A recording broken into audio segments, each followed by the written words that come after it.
54%, 49%.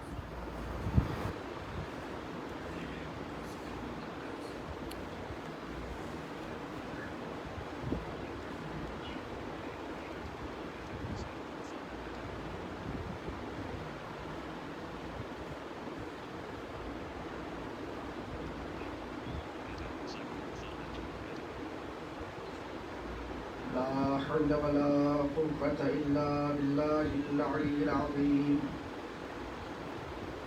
أعوذ بالله من الشيطان اللعين الرجيم. بسم الله الرحمن الرحيم.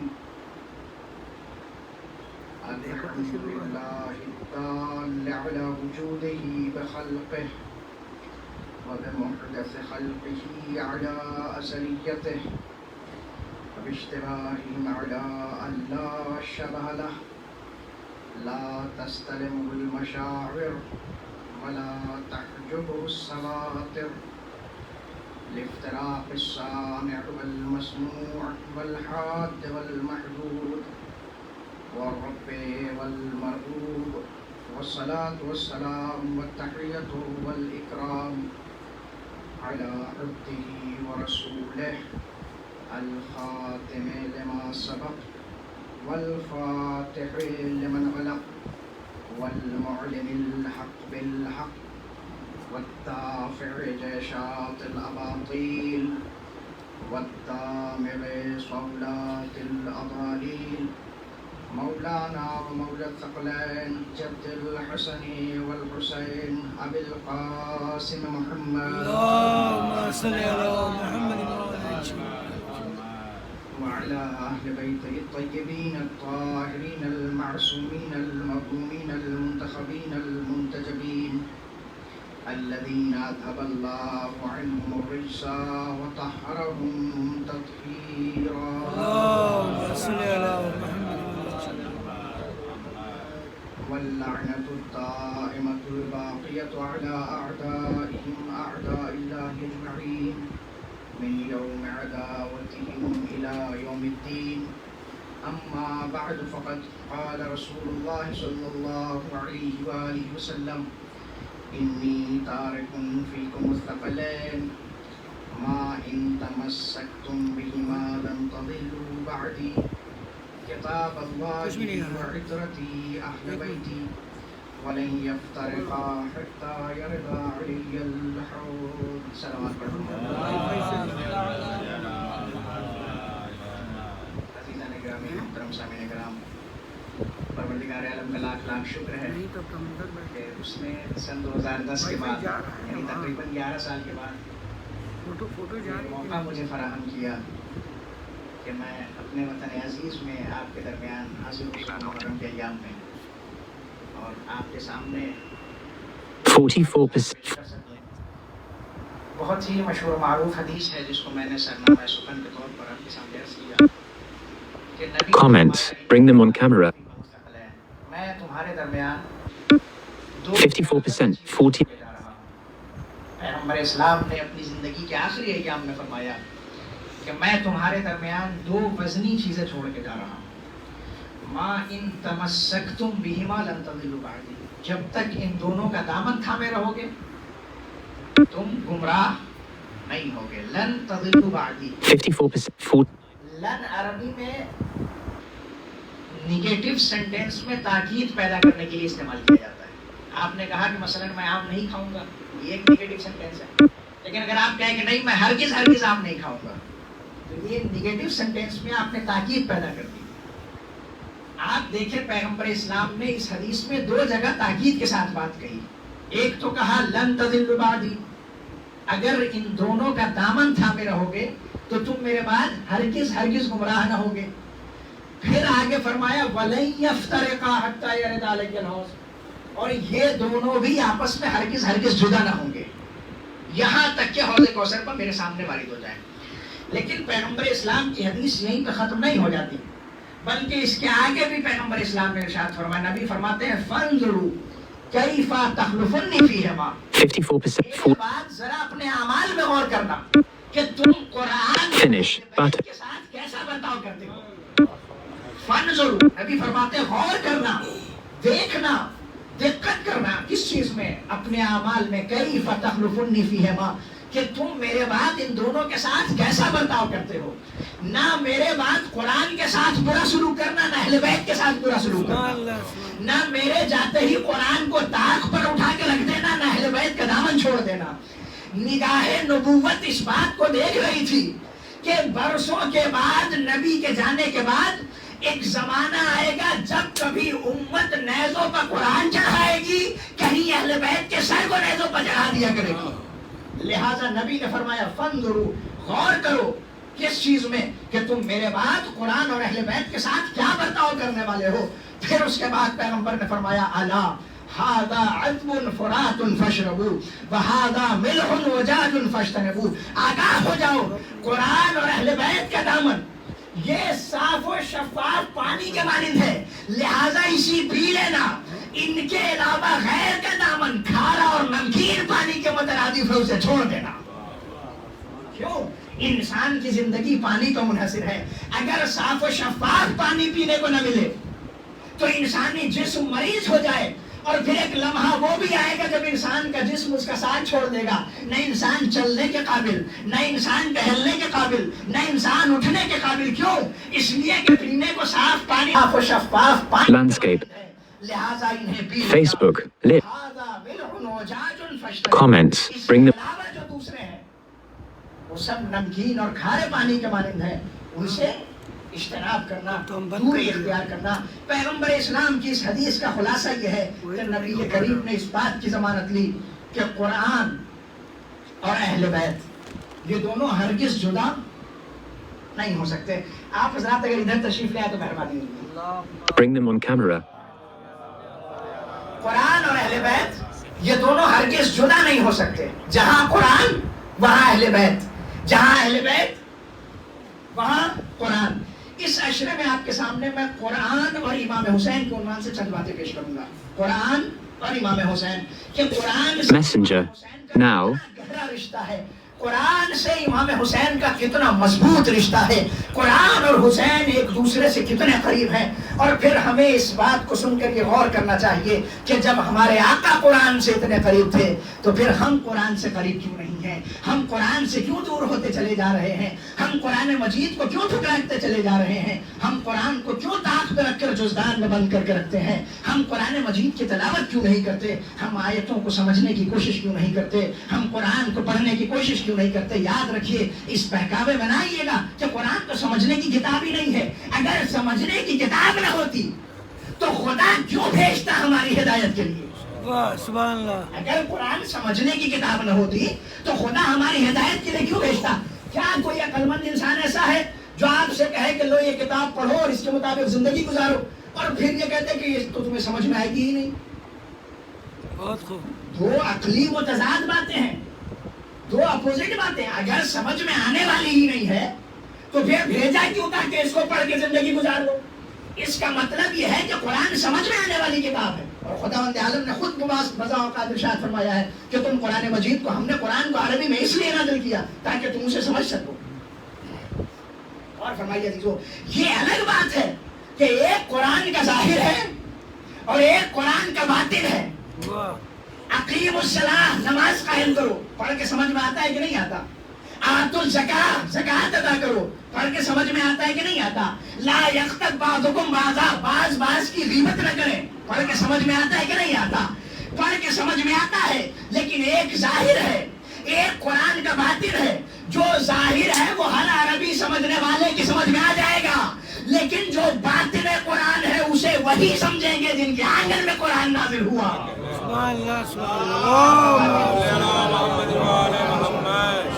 باطن ہر ایک نہیں سمجھ سکتا، لیکن ظاہر قرآن ہر انسان جسے عربی سے واقفیت ہے وہ پڑھ کے سمجھ سکتا ہے کہ پروردگار کیا کہنا چاہتا ہے. ایک صلوات پڑھیں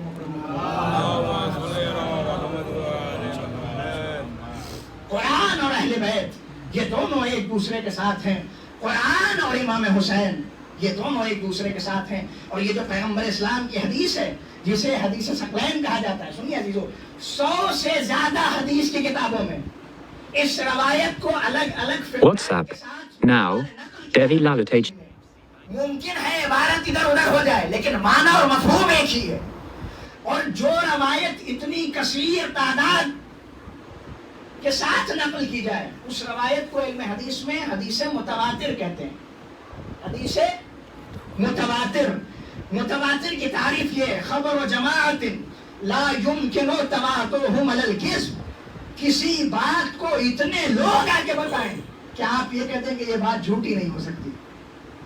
آپ فرض کریں یہاں میڈیسن چوک پہ کوئی حادثہ ہو جائے, ایک آدمی آ کے کہے تو آپ کہیں گے ہو سکتا ہے کہ اسے دیکھنے میں غلطی ہوئی, نگاہ کمزور ہو سکتا ہے سمجھ نہ پایا ہو. لیکن اسی بات کو 50 آدمی آ کے آپ سے بتائیں, اندر سے یہی کہے گا آپ کا دل کہ نہیں اتنے لوگ جھوٹ نہیں بول سکتے. علماء اہل سنت نے بھی اس بات کا اقرار کیا ہے کہ حدیث ثقلین حدیث متواتر ہے, یعنی اتنے لوگوں نے نقل کیا ہے کہ پھر اس کے بعد جھٹلانے کی گنجائش,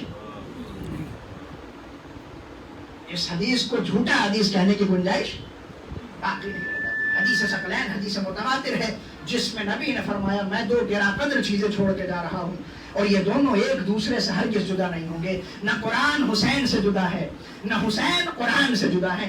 اشرے میں آپ کے سامنے چند آیات پڑھوں گا جن کی سرکار سید الشہداء نے اپنے قیام کے دوران مختلف مناسبتوں پہ تلاوت کی ہے, اور پھر دیکھیں کہ حسین کیسے اس واقعہ کربلا کو قرآن کی آیت سے جوڑ کے دیکھ رہے تھے کہ میرے ہر قدم پہ خدا کی آیت مجھے کیا کہہ کے خطاب, ہر قدم پہ اللہ کی آیت کا مجھ سے کیا خطاب ہے, میرا پروردگار مجھ سے کیا چاہتا ہے, میرے خالق اور مالک کی رضا کس بات میں ہے. ہر لمحے پر حسین تلاوت کرتے تھے اور آیت سے اپنی مناسبت کو ربط دیا کرتے تھے.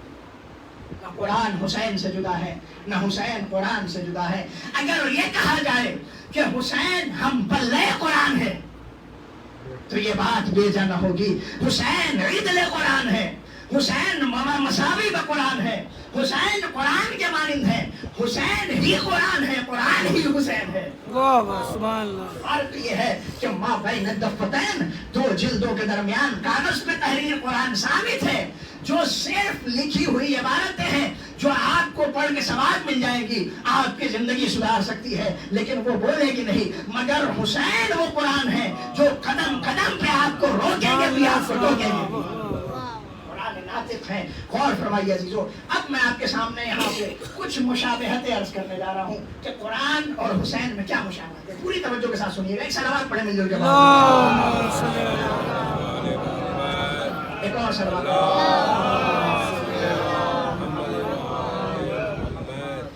قرآن اور امام حسین. قرآن سید الکلام ہے. کیا مطلب؟ باتوں کا سردار, گفتگو کا سردار, سخن کا سردار, کلمات کا سردار, جملات کا سردار, ترکیبات کا سردار. نہ قرآن کے جیسے الفاظ کسی کتاب میں ہے, نہ قرآن جیسے جملے کسی کتاب میں ہے, نہ قرآن جیسی ترکیبیں کسی کتاب میں ہے, نہ قرآن جیسی باتیں کہیں آپ کو ملے گی. قرآن گفتگو کا سردار ہے. یہ میں نہیں کہتا, لقلقۂ لسانی نہیں ہے, یہ خطابت کے جوش میں نکلے ہوئے الفاظ نہیں ہے, بلکہ نبی نے ارشاد فرمایا یا علی سید الکلام القرآن. اے علی, قرآن گفتگو کا سردار ہے, قرآن سخن کا سردار ہے, قرآن باتوں کا سردار ہے. تو اگر قرآن کے پاس سرداری ہے اور حسین ہم پلے قرآن ہے تو پھر حسین کے پاس بھی سرداری ہونی چاہیے. تو جس نبی نے قرآن کے بارے میں کہا کہ قرآن سردار, اسی نبی نے ارشاد فرمایا وَجْعَلْهُ مِنْ سَادَاتِ الشُّهَدَاءِ. جب جبرائیل نے امام حسین کی شہادت کی خبر دی تو نبی نے دعا کی, خدایا میرے حسین کو شہیدوں کا سردار بنا دینا. اگر قرآن کلاموں کا سردار ہے تو حسین شہیدوں کے سردار ہے. اگر قرآن کے پاس سرداری ہے تو حسین کے پاس بھی سرداری. یہ ایک وجہ مشابہت تھی. دوسری وجہ مشابہت, غور فرمائیے عزیزو. Comments. اگر قرآن میزان عدالت ہے, اگر قرآن انصاف کا ترازو ہے تو حسین بھی میزان عدالت ہے, حسین بھی انصاف کے ترازو ہے. میں اپنی طرف سے نہیں کہتا, چوتھے امام نے صحیفہ سجادیہ میں ارشاد قرآن کے بارے میں ارشاد فرمایا True caller. وَمِيزَانَ قِسْطٍ لَا يَحِيفُ عَنِ الْحَقِّ لِسَانُهُ. قرآن ایسا عدالت کا ترازو ہے جس کی زبان کبھی حق سے منحرف نہیں ہوتی, نہ حق سے ادھر جاتی ہے نہ حق سے ادھر جاتی ہے. تو اگر قرآن عدالت کا ترازو ہے اور حسین ہم پلہ قرآن ہے تو پھر جیسے قرآن انصاف کا ترازو ویسے ہی حسین بھی انصاف کے ترازو ہوں گے. تو جہاں روایت یہ کہتی ہے کہ قرآن ایسا عدالت کا ترازو ہے کہ جس کی زبان کبھی حق سے منحرف نہیں ہوتی, نہ حق سے ادھر جائے گی نہ حق سے ادھر جائے گی, یعنی قرآن جو کہہ دے وہ حق ہے. تو اب اگر قرآن کہے یا ایھا الرسول بلغ, اے نبی اعلان ولایت کو پہنچا دیجئے, تو قرآن کا اعلان حق ہے. اگر قرآن کہے الیوم اکملت لکم دینکم, آج اعلان ولایت کے ساتھ دین مکمل ہو گیا, تو قرآن کا اعلان حق ہے. اگر قرآن انصاف کا ترازو ہے تو حسین جو ہم پلہ قرآن ہیں وہ بھی انصاف کے ترازو ہے.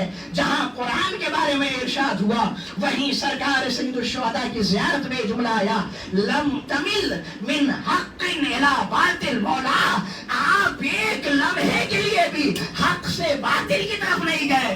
سبحان اللہ سبحان اللہ. ایک لمحے کے لیے بھی حق سے باطل کی طرف نہیں گئے. نہ قرآن حق سے باطل کی طرف جانے والا ہے نہ حسین حق سے باطل کی طرف جانے والے ہیں. ایک صلوات پڑھے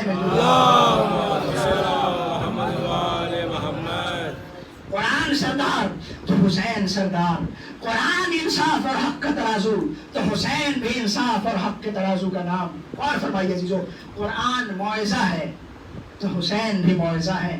میں نہیں کہتا, رب کریم نے ارشاد فرمایا, قرآن کی آیت ہے, یا ایھا الذین آمنوا قد جاءکم موعظۃ من ربکم, اے ایمان لانے والو تمہارے خدا کی جانب سے تمہاری طرف موعظہ آیا, نصیحت آئی, وصیت آئی, رہنمائی آئی ہے. قرآن کو خود پروردگار عالم نے موعظہ کہا ہے, نصیحت کہا ہے. اگر حسین ہم پلہ قرآن ہے تو اگر قرآن موعظہ تو حسین بھی موعظہ. اگر قرآن کے بارے میں اللہ نے کہا کہ یہ موعظہ ہے تو سرکار سید الشہداء نے خود اسرا عاشور ارشاد فرمایا, لا تعجلوا حتی اعظکم بما یحق لکم, میرے قتل میں جلدی نہ کرنا یہاں تک کہ میں تمہیں موعظہ کر دوں, میں تمہیں نصیحت کر دوں, میں تمہیں ان باتوں کی طرف ہدایت کر دوں جو تمہارے لیے خود مناسب ہے, جو تمہارے لیے بہتر ہے, جس میں تمہارا ہی فائدہ ہے. اگر قرآن موعظہ تو حسین جو ہم پلہ قرآن ہیں وہ حسین ابن علی بھی موعظہ ہیں. ایک صلوات پڑھیں مل جل کر. دیکھیں, اگر قرآن نور تو حسین ابن علی بھی نور ہیں. اگر قرآن نورانی تو ذات حسین بھی نورانی ہے. رب کریم ارشاد فرماتا ہے, یا ایھا الناس قد جاءکم برہان من ربکم ونور مبینا, اے لوگو تمہاری طرف اللہ کی طرف سے برہان آیا. Comments. Hannah Jaffrey. اور واضح اور روشن نور نازل ہوا ہے. اگر قرآن کو نور کہا گیا تو سرکار سید الشہداء کو بھی نور کہا گیا.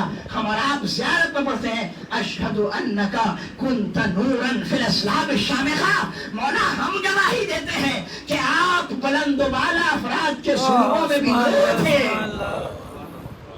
نور تھے فی الاسلاب الشامخہ. شامخ عربی میں بلند و بالا کو کہتے ہیں, عالی کو کہتے ہیں, مرتفع کو کہتے ہیں. جو پہاڑ بہت مضبوط ہو اسے عربی میں جبل شامخ کہا جاتا ہے. ہم اور آپ کیا کہتے ہیں, مولا ہم گواہی دیتے ہیں کہ آپ اسلاب شامخہ میں بلند و بالا افراد کی سلبوں میں بھی نور تھے. کیا مطلب, ایسے بلند و بالا افراد تھے جنہیں زمانے کے طوفان ہلا نہ سکے, جنہیں ابرہہ کا لشکر بھی ہلا نہ سکا, جنہیں ابو جہل ابو سفیان کی مکاریاں نہ جھڑنے پائی. سبحان اللہ. قدم پہ لرزہ پیدا نہ ہوا, جن کے قدم دشمنوں کے سامنے نہ رکھا آئے. ایسے بلند و بالا افراد کے سلبوں میں نور حسینی حضرت ابراہیم سے لے کر جناب ابو طالب تک آیا, جو سب کے سب بلند و بالا افراد تھے. تو عزیزو, اگر قرآن نور ہے تو حسین بھی نور ہیں. اگر قرآن شفا ہے, بہت خوب. WhatsApp. Now, Moda Bassett. حسین بھی شفا ہے. میں نہیں کہتا قرآن قرآن شفا ہے. رب کریم خود ارشاد فرماتا ہے وَنُنَزِّلُ مِنَ الْقُرْآنِ مَا هُوَ شِفَاءٌ وَرَحْمَةٌ لِّلْمُؤْمِنِينَ. ہم قرآن میں سے وہ چیز نازل کرتے ہیں جو مومنین کے لیے شفا بھی ہے اور رحمت بھی ہے. بہت خوب سبحان اللہ. ہم وہ چیز نازل کر رہے ہیں قرآن میں سے جو مومنین کے لیے شفا ہے اور مومنین کے لیے رحمت ہے. تو اگر قرآن شفا ہے تو حسین جو ہم پر لئے قرآن ہے وہ ذات بھی شفا ہوگی. اگر قرآن کو آیت نے شفا کہا تو حسین کے قبر کی خاک کو روایت نے شفا کہا. سبحان اللہ سبحان اللہ. روایات میں ارشاد ہوا تینوں قبر حسین شفاء من کل داء. حسین کے قبر کی خاک ہر مرض کی دوا ہے. ایسا مریض جسے دنیا کے سارے ڈاکٹر جواب دے دیں اس کی آخری امید کے نام کو کربلا کہا جاتا ہے. تینوں قبر الحسین شفاء من کل داء. حسین کے قبر کی خاک ہر مرض کی دوا ہے. آپ دیکھیں مٹی کا کھانا حرام ہے اسلام میں. ہماری فقہ میں مٹی کا کھانا حرام ہے. آٹھویں امام ارشاد فرماتے ہیں اکل الطین حرام کلحم الخنزیر. مٹی کا کھانا ویسے ہی حرام ہے جیسے سور کا گوشت کھانا حرام ہے. پھر مولا فرماتے ہیں فمن اکل ومات لم اصلی علیہ. اگر کوئی مٹی کھا کے مر جائے تو میں اس پہ نماز نہیں پڑھنے والا, میں اس کی نماز جنازہ نہیں پڑھاؤں گا. آٹھویں امام ارشاد فرماتے ہیں. لیکن روایت یہاں پہ تمام نہیں. مولا فرماتے ہیں الا تین قبر الحسین سوائے خاک شفا کے. کیا سبحان اللہ. جانے اس خاک کی عظمت کو.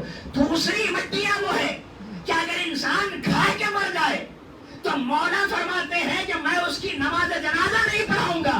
لیکن یہ خاک ایسی ہے کہ اگر مریض کھا لے تو معصوم کہتے ہیں شفا کا کام کرنے والی ہے. سبحان اللہ محمد وآل محمد. غور فرمائیے عزیزو, اگر قرآن سردار تو حسین بھی سردار. اگر قرآن موعظہ تو حسین بھی موعظہ. اگر قرآن انصاف کا ترازو تو حسین بھی انصاف کے ترازو کا نام ہے. دیکھیں قرآن موعظہ ہے, نصیحت ہے, لیکن اس کا مطلب یہ نہیں ہے کہ ہر انسان قرآن سے نصیحت پا جائے گا, ہر انسان قرآن سے ہدایت پا جائے گا. ایسا نہیں ہے. ضمیر قبولیت کے لائق ہونا چاہیے. بہت خوب. سبھی انسان ہدایت پا سکتا ہے. اگر ضمیر میں قبولیت کی صلاحیت نہیں ہے تو پھر لاکھ انسان قرآن پہ قرآن پڑھتا رہے, پھر اسے کوئی فائدہ نہیں پہنچنے والا. لیکن اگر ضمیر میں قبولیت کی صلاحیت ہے, اگر پاک غذا جسم کے اندر گئی ہے تو پھر قرآن کی ایک آیت بھی انسان کے اندر اثر کر سکتی ہے. تاریخ میں بہت مشہور واقعہ ہے فضیل ابن عیاض کا. راہزن تھا, ڈاکو تھا. ایک رات چوری کرنے کے لیے, ڈکیتی کے لیے ایک مکان کی دیوار پہ چڑھا اور یہ چاہتا تھا کہ اندر کودیں, کودنے کے بعد مال و اسباب لوٹ لیں. اتفاق سے گھر کے اندر کوئی قرآن مجید کی تلاوت کر رہا تھا. اس تلاوت کرنے والے نے اس آیت کی تلاوت کی, الم یأن للذین آمنوا ان تخشع قلوبهم لذکر اللہ. کیا اب بھی وہ وقت نہیں آیا جب صاحبان ایمان کے دل ذکر الہی سے لرز جائیں؟ الم یأن للذین آمنوا. آپ اسلوب دیکھیں قرآن, انداز بیان. کیا اب بھی وہ وقت نہیں آیا کہ صاحبان ایمان کے دل ذکر الہی کے لیے لرز جائیں, ان کے دلوں میں خضوع و خشوع پیدا ہو جائے؟ ڈکیت تھا, دیوار پہ چڑھا تھا. Comments. Hannah Jeffrey is نہیں, اب وہ وقت آ گیا ہے. آیت کا انداز کیا تھا؟ الم یأن للذین. کیا اب بھی وہ وقت نہیں آیا؟ دیوار سے واپس باہر کود گیا, کہنے لگا نہیں, اب وہ وقت آ چکا ہے.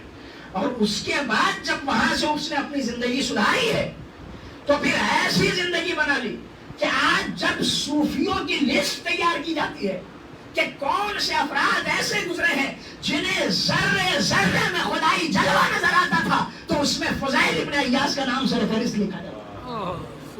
ایک آیت تھی لیکن زندگی بدل ڈالی. کیوں؟ اس لیے کہ ایک تو قرآن موعظہ تھا, دوسرے یہ کہ اس کے ضمیر میں قرآن کو قبول کرنے کی صلاحیت پائی جاتی. بہت خوب. سبحان اللہ سبحان اللہ. تو اگر قرآن موعظہ ہے, حسین بھی موعظہ ہے. آپ دیکھیں جناب زہیر ابن قیل کے بارے میں تاریخ کیا لکھتی ہے؟ بھائی کھٹا کے کہتا ہوں سامنے کیا کہتی ہے تاریخ؟ خلیفہ سلطان کے قتل کے بعد امت دو ٹکڑوں میں بٹ گئی. کچھ کو شیعان علی کہا جاتا تھا اور کچھ کو شیعان عثمان کہا جاتا تھا. اور جناب زہیر پین کے سلسلے میں تاریخ نے لکھا کانا عثمانی ہے، یہ مولا کائنات کے شیعہ نہیں تھے، خلیفہ سکون کے شیعہ تھے۔ لیکن ایک ملاقات ہوئی سرکار سید الشہداء سے، مکے سے امام نے کوفے کی طرف ارادہ کیا جانے کا اور پھر کوفے سے کربلا کا۔ اسی اسنا میں امام نے کسی کو بھیج کے زہیر کو بلوایا۔ پہلے تو جانے کو تیار نہیں تھے، زوجہ نے بڑی مشکل سے جانے کو تیار کیا۔ جب امام کے پاس گئے، نہ جانے مولا نے کیا کہا کہ وہ زہیر جو اب تک عثمانی شیعہ تھا حسینی شیعہ بن گیا۔ کیوں؟ اس لیے کہ حسین موعظہ ہے، حسین نصیحت ہے۔ وہب قلبی یہ تو مسلمان بھی نہیں تھے، امام سے ملاقات ہوئی اور ایک ملاقات میں امام نے نہ جانے کیا نصیحت کر دی کہ وہ وہب قلبی جو کل تک مسیحی تھا کربلا میں حسینی بن گیا۔ سبحان اللہ سبحان اللہ۔ کیوں؟ اس لیے کہ جیسے قرآن موعظہ ویسے حسین موعظہ، جیسے قرآن کی ایک آیت انسان کی زندگی بدل سکتی ہے، ویسے ہی حسین کا ایک جملہ نفس انسانی کو جھجوڑ کر اسے جہنم سے جنت کی طرف لے کے جا سکتا ہے۔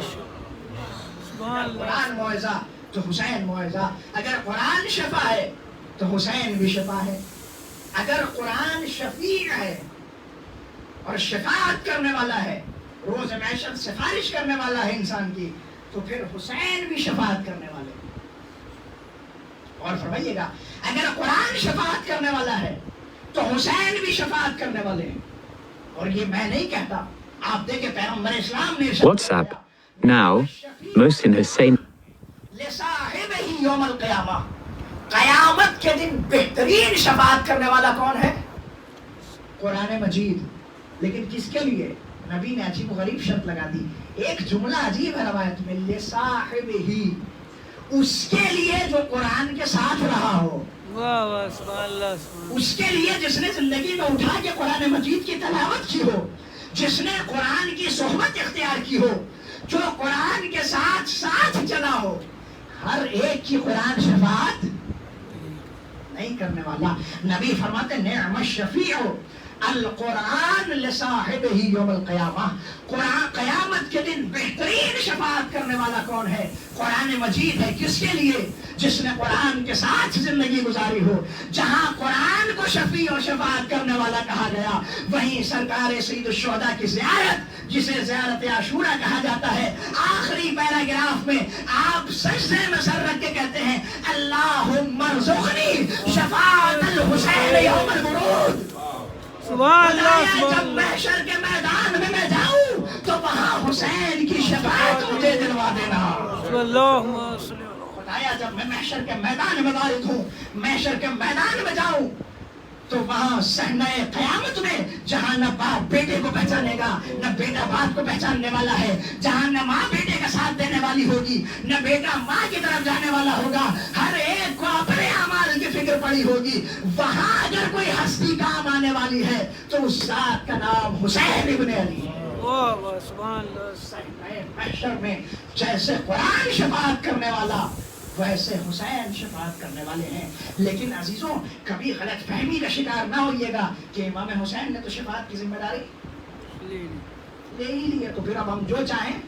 بہت خوب، واہ واہ واہ۔ غور فرمائیے عزیزوں، میں آپ کے سامنے کچھ عرض کرنے جا رہا ہوں، امام حسین نے شفاعت کی ذمہ داری کو لے ہی لی ہے، تو پھر اب ہم جو چاہیں کر لے۔ وہ کریں۔ مولا تو شفاعت کے لیے ہے ہی نہیں، شفاعت کنڈیشنل ہے، مشروط ہے، ایسے ہی نہیں ہے کہ ہر ایک کی شفاعت سرکار سید الشہداء کروا لیں گے، نہیں۔ پیغمبر اسلام ارشاد فرماتے ہیں شفاعتی لمن شہد اللہ الہ الا اللہ، نبی نے فرمایا میری شفاعت اس کے لیے ہے جو اس بات کی گواہی دے کہ خدا ایک ہے۔ سب مانتے ہیں کہ خلق کرنے والا خالق و مالک ایک ہے، وہ ذات۔ اس کے بعد پیغمبر اسلام اگر یہی تک کہتے تو پھر ہم یہ کہتے ہیں کہ اپنا تو کام WhatsApp. بن گیا، اپنی مشکل تو حل ہو گئی۔ ہم نے کہہ دیا کہ ہاں خالق و مالک ایک ہے اور ہماری شفاعت ہو جائے گی۔ لیکن یہی تک نبی کی حدیث نہیں ہے، نبی فرماتے ہیں شفاعتی لمن شہد اللہ الہ الا اللہ مخلصا، میری شفاعت اس کے لیے ہے جو اس بات کی گواہی دے کہ خدا ایک ہے، لیکن ایسے ہی گواہی نہیں، مخلصا اخلاص کے ساتھ یہ گواہی دے۔ واہ واہ سبحان اللہ سبحان اللہ۔ اچھا اگر یہیں تک حدیث ہوتی تو پھر بھی ہم کہتے ہیں کہ چلو ہم تو دلی سے مانتے ہیں کہ خدا ایک ہے، اخلاص کے ساتھ مانتے ہیں، اس میں کیا ریاکاری میں خدا ایک ہے، ہم اخلاص کے ساتھ خدا کی وحدانیت کے قائل ہیں۔ اس کا مطلب یہ ہے کہ ہمیں شفاعت مل جائے گی؟ نہیں، آگے نبی نے عجیب و غریب جملہ ارشاد فرمایا، توجہ چاہتا ہوں سنیے گا۔ نبی فرماتے ہیں یصدق قلبہ لسانہ واللسانہ قلبہ، خدا کی وحدانیت کی گواہی دے اخلاص کے ساتھ۔ کیسے؟ اس طرح کہ اس کا دل اس کے زبان کی تصدیق کرے سبحان اللہ سبحان اللہ۔ اور زبان اس کے دل کی تصدیق کرے۔ کیا مطلب؟ جو بات زبان پر ہے وہی دل وہی بات دل میں ہونی چاہیے۔ کیوں؟ اس لیے کہ اگر زبان پہ کچھ اور ہو اور دل میں کچھ اور ہو تو اسے مسلمان نہیں منافق کہتے ہیں۔ سبحان اللہ سبحان اللہ۔ یصدق قلبہ لسانہ واللسانہ قلبہ، اس کا دل اس کے زبان کی تصدیق کرے، اس کا زبان اس کے دل کی تصدیق کرے۔ جو بات زبان پر ہے وہی بات دل میں ہو، جو بات دل میں ہے وہی بات زبان پر ہونی چاہیے۔ تب جا کے نبی نے فرمایا کہ ایسے لوگوں کی ہم شفاعت کریں گے۔ کیا مطلب؟ یعنی اعضاء و جوارح اس بات کی گواہی دیں، ہاتھ اٹھیں تو یہ سوچ کر اٹھیں کہ ہم اس ایک خالق کے ماننے والے ہیں اور اس کی رضا کیا ہے۔ پیر آگے بڑھے تو یہ سوچ کر آگے بڑھے کہ ہم جس خالق کے ماننے والے ہیں، ہمارے قدم جس طرف جا رہے ہیں اس طرف جانے میں میرا معبود مجھ سے راضی ہے کہ نہیں ہے۔ زبان کھلے تو یہ سوچ کر کھلے کہ جو بات ہم کہنے جا رہے ہیں میرا خالق اس بات کے کہنے سے راضی ہے کہ نہیں ہے۔ تب نبی کریم کی شفاعت نصیب ہوگی۔ ایک صلوات پڑھیں گے۔ اللہم صلی علی محمد وعلی آلہ۔ تو قرآن شفاعت کرنے والا، حسین بھی شفاعت کرنے والے۔ قرآن شفا، حسین بھی شفا۔ قرآن موعظہ، حسین بھی موعظہ۔ قرآن نور، حسین بھی نور۔ قرآن سردار، حسین بھی سردار۔ اب عزیزو جو بات کہنے جا رہا ہوں غور فرمائیے گا۔ قرآن کسی ایک زمانے کے لیے نازل ہوا یا کسی ایک قوم کے لیے نازل ہوا؟ اگر آپ یہ کہتے ہیں، دعویٰ کرتے ہیں کہ صرف ہمارے لیے نازل ہوا ہے، تو پھر یا ایھا الناس سے جو 20 آیتیں قرآن میں ہیں، اے لوگوں، اس کا مطلب کیا مجھے سمجھائیے؟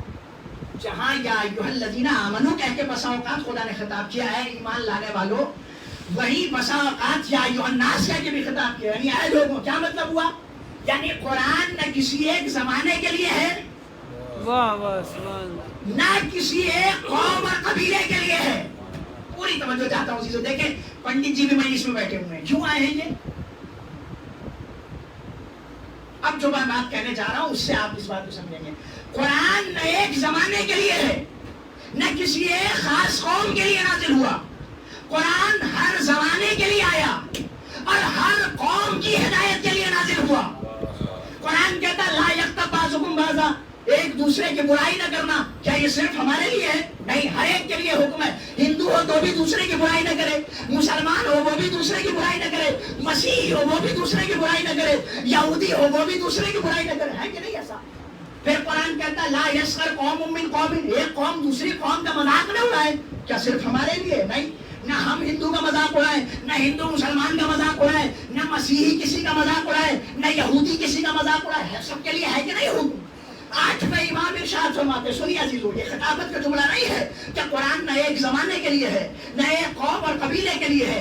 8ویں امام نے ارشاد فرمایا لم یجعل لزمان دون زمان ولا لناس دون ناس، نہ قرآن ایک زمانے کے لیے نازل ہوا نہ کسی ایک خاص قوم کے لیے نازل ہوا۔